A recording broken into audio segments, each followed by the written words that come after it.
RUU Kesehatan digadang-gadang akan menjadi landasan untuk melakukan transformasi layanan kesehatan dengan menjangkau seluruh rakyat Indonesia, mendorong kemandirian obat dan alat kesehatan, serta masuknya investasi dengan menyederhanakan perizinan. Ketua Umum Pengurus Besar Ikatan Dokter Indonesia atau PBID Muhammad Adib Kumaidi menyatakan, jika aturan tersebut dapat membuka peluang investasi dengan pembangunan layanan kesehatan di pelosok negeri, maka perlu analisa kebutuhan sebelum pelaksanaan pembangunan fasilitas kesehatan tersebut. Kalau kita bicara mengenai globalisasi kesehatan, mengenai sebuah kondisi yang berkaitan dengan investasi kesehatan, saya kira bukan berarti kita anti investasi, bukan. Tapi pada saat kemudian kita bicara itu yang berkaitan dengan investasi, maka tentunya harus ada standar yang juga harus dipenuhi.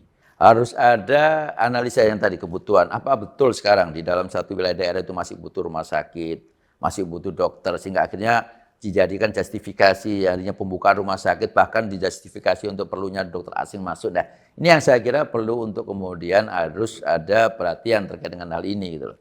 Apakah ini kemudian akhirnya memudahkan investasi asing sehingga bukan tidak mungkin nanti akan banyak rumah sakit asing yang akan berada di Indonesia. Adib menambahkan, perlu adanya aturan yang tegas terkait masuknya investasi asing di bidang kesehatan sehingga memberikan perlindungan kepada tenaga kesehatan dan juga pasien.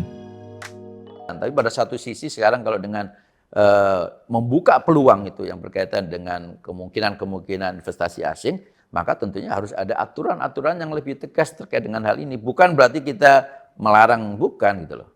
Akan membawa SDM asing juga yang akan masuk, nah ini juga harus ada aturannya gitu loh. Karena yang harus kita lakukan adalah bagaimana perlindungan kepada masyarakat ini gitu loh. Munculnya sebuah undang-undang itu kan kalau kita dulu di Undang-Undang Praktek Kedokteran ada protecting the people, patient safety. Nah, kemudian ya guiding buat siapa? Guiding buat dokter, buat nurse, wife dan sebagainya gitu.